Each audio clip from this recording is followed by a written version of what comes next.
In the 1920s, a rise of consumerism as well as many new rebellious sentiments had emerged in America.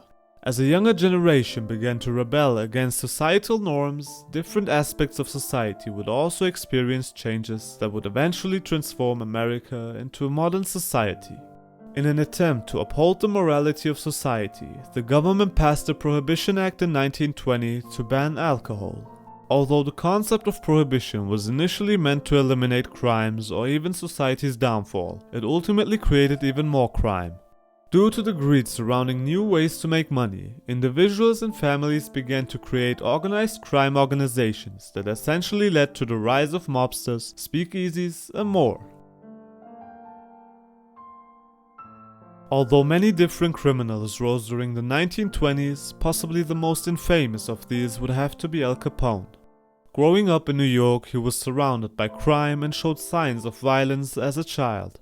He got kicked out of school at 14 after hitting a teacher and was part of 2 different mini-gangs.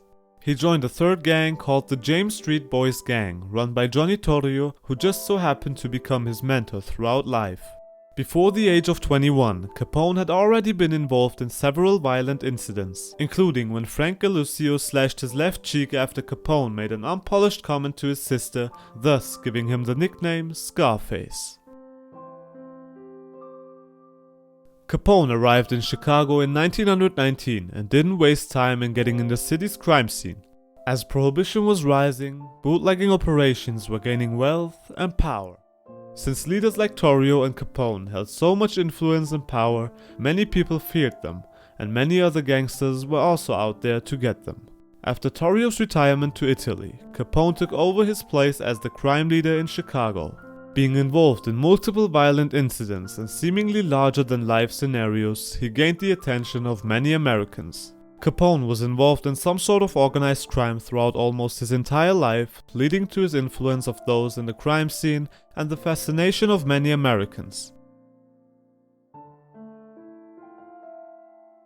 In October of 1931, Capone was finally found guilty on 3 of 23 accounts of federal income tax evasion and conspiracy to violate prohibition laws.